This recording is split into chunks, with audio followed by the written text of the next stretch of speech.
one-sided losses in those two games, in particular the Blistering Sands one, but if he wants to be able to win that notebook, he's going to have to battle through a 3-0 comeback. But he's done a lot of 3-0s today, so let's see if we can just dig deep and actually get enough energy to play out this series. I did like the Hellions going into the main base, but Idra was very responsive with all that, moved his drones out. That was a great counterattack with the Roaches, the perfect amount, and things seem to be working out for him just fine. So the notebook, the final boss battle, will continue. We are going to take a quick break, and when we return, Game 3, Idra could stop yet another champion of the EG Masters Cup and save the MSI GT660 Notebook from being won by golden ticket holder Qxc from Team Root. I'm DJ Wheat. And I'm Day9. And when we come back, the Notebook final boss battle will conclude. It's EG.Idra versus ROOT.Qxc. The new Kingston HyperX T1 memory is the only memory designed specifically for extreme and hardcore gamers. Sporting sleek, blue professional-grade heat spreaders, the T1 memory is the perfect DDR3 solution for all your computing needs. For more information, visit www.kingston.com/hyperx. TV's only primetime show devoted to the world of video games. Welcome to X-Play. X-Play, weeknights at 6:30, only on G4.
The first ray of light, like never before. MSI Gaming Series evokes the ultimate sensory delight. MSI and Dyn Audio, the finest from two different realms, brings you surround sound with unrivaled audio impact. Feel the sensation. MSI GT660, powered by Intel Core i7 processor. Turbo Drive Engine Plus technology for faster, more stable, and powerful graphics performance. Dual SATA hard drives to double the transmission speed. Stylish design, sleek technology. MSI Gaming Series, the best and only choice. MSI.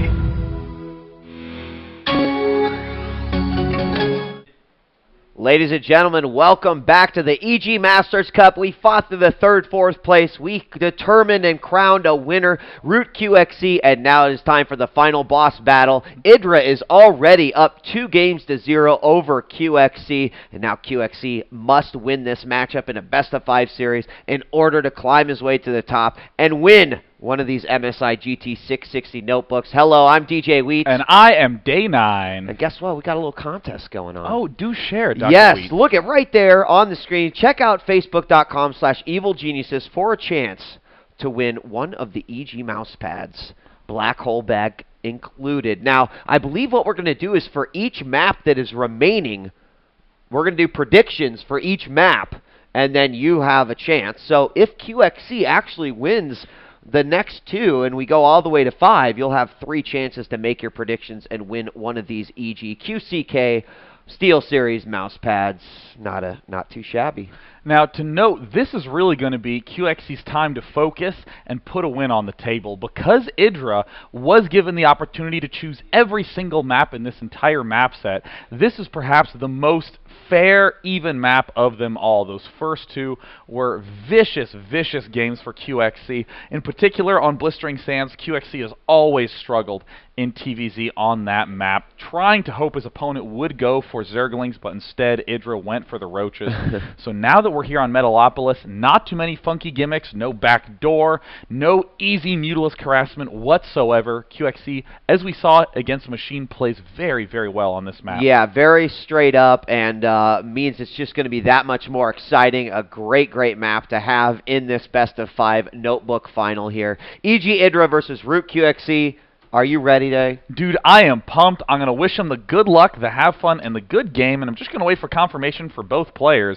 Remember that Idra is playing over from Korea, currently residing over there, but they are playing on the North American server, and we're going to wait for the players to stay ready before we just fire into the game, and none of them are responding right now. So yeah, currently 0 of the 2 players are responding. Now I want to talk a little bit about the next 2 maps.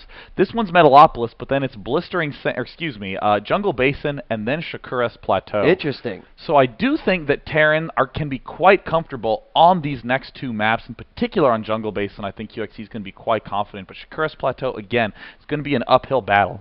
I find that to be a really interesting choice by Idra. You've got to think that he's got a specific strategy on Jungle Basin to pick something like that, because again, you almost want to win off of your second base, because if you have to go to the third, it can be a just complete pain in the ass. I would think that the Blistering Sands Roach strategy would be work out very similar to what you can do on Blistering Sands, just because you get that free hatch expansion. Jungle Basin, I don't know. And hey, it does look like both players are ready, so we are starting Game 3 between ROOTGaming's Qxc and EvilGeniuses Idra. Qxc needs to win 3 games in a row to cinch that laptop and put it in his pocket and take it away to Spain with him. Idra, on the other hand, trying to block Qxc from doing as such. He is the final boss of the internet, and oh my goodness, this is going to be a nice opportunity for Qxc to put a win on the plate, as he is in ultra-close positions on Metalopolis. EG.Idra in the north position as the red Zerg. In the left position, Qxc is the blue Terran. Yes, certainly the positions are not necessarily going to favor or make Idra happy. He may choose to go one way over the other, but I feel like we saw him play a very safe build, where in the past he's just kind of, again, skirted along that line of how many drones am I going to make, and he's still doing that and trying to push that to the limit, but these positions will be pretty tough. Yeah, really, as we see on that mini-map, these are very close by ground positions. Idra, who almost certainly will be early expanding, is going to be up against Qxc, who's been doing Reaper openings on this map. We saw a very cool Mass Reaper play that didn't quite work out so well against Machine, but if controlled a little better, could have worked out beautifully, and that is always fun to see a build that relies entirely on micro.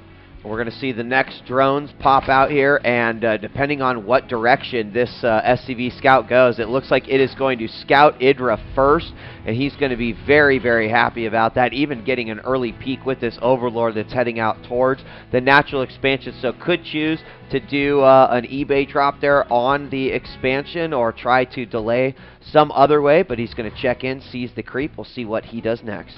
And it looks like Idra is aware that it's these close spots, so yeah, I think that gas choice is quite wise. We're seeing Qxc not opt for any sort of 2 barracks aggression as he did in the last game, which gave Idra a very, very easy leg up at the outset of the game. Instead, we're seeing Qxc go for a fast gas. Would not be surprised to see a tech lab opening.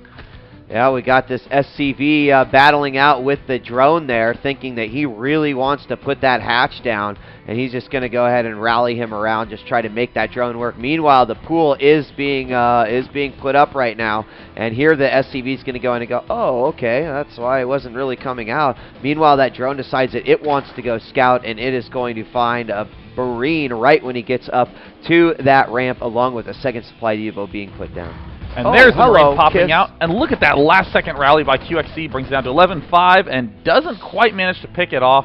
Trying to chase it down. Maybe we'll intercept with that SCV, but instead looks like Qxc just trying to do some spotting at the front doors. Yeah, first Zerglings are going to come out. We still have that Marine heading into position. SCV is going to go back into the base, and here come those first 4 Zerglings, and they will take out that SCV, no problem. Meanwhile, speed has been started, and we've got Queen on the way. Qxc's continuing to make Marines, also making the factory right now. No second gas quite yet. Maybe we'll opt for a Marine and Hellion push. Very, very easy way to exploit a Zerg who has too late creep on this hatchery. We do see a reactor going down on that barracks. Could be a double Hellion play, perhaps. Again, we don't really see that one too much anymore, but doesn't mean it's a bad opening by any means. Zergling's going to pop up, but they will quickly be ejected out thanks to the Marines up on the cliff. Meanwhile, the hatchery for Idra is underway. More Zerglings coming out, but focusing on the drones right now. Justice Speed is getting ready to finish. Again, as Zerg, you want to push as much economy and drones out as you possibly can. And look, Roach Warren going down as well, so that'll get him some time to build some supply and get those roaches out. Oh, it looks like the Zerglings will not be able to surround that SCV. The SCV darts right through, going to try to gun it through the base, but ends up missing the Roach Warren at the south side. Now double Hellion production is underway. The command center for Qxc being constructed as well, but Qxc's going to need to have some sort of way to account for the potential of a bunch of Hellions popping, or excuse me, a bunch of Roaches popping up. Yeah, and again, Idra's going to need to get a couple of Overlords here before he can really push that out. But Zerglings are going to quickly see these Hellions as they pop out, and he is going to have to react quickly. Is he going to bring his other queen over, block the ramp potentially? Not yet, but he does have Speedlings, and these are not super flame Hellions, so he can deal with this. Yeah, it looks like, similar to how he did with his Reapers, he's just going to happily pick away at these Queens. Ordinarily, you think that the Queens repel the Hellions like nothing, but of course, you can end up picking off Queens if you're not careful. We do see the Stim and Marauders coming up, and Qxc just going to be pulling back with all of these Hellions. No, it looks like he's advancing farther forward, and Idra also going on the offensive with his own Roaches, so that could put Qxc in a very awkward position. Oh, wow. Bunker is being put down right here, and here come those SCVs. Marine's going to come out to assist as well. Even if he could take out any of those Hellions, and he does, also takes out the SCV, making that bunker. In come these Zerglings as well. Going to try to get us surrounded, just make his way into the base here. There are those Hellions to help out with the Zerglings, but he's doing a lot of damage here, and we're going to see a lot of Roaches coming. Actually stopped Roaches and gone back to drones here, knowing that he's done a lot of damage already. Wow, big push from Idra. Qxc getting caught off guard, canceling that production on the Hellions, just going back to barracks production. He does have his orbital command down, but he's having to rebuild quite a lot. He's trying to micro as best he can, misclicking a little bit there. Idra getting a very easy early lead. Oh, wow, a super easy early lead. Getting more drones. The lair is going up as well. Zerglings, finally a Marauder pops out. That will help deal with these Roaches. He's going to get some additional kills with the SCVs, but let's just take a look at the economy impact that had. 20 workers to 33 workers in favor of Idra. More units coming in now as the Zergling's going to make an attack. And it looks like they're just causing a complete halt on the mining. In the meantime, Idra getting his lair, getting more geysers up, continuing to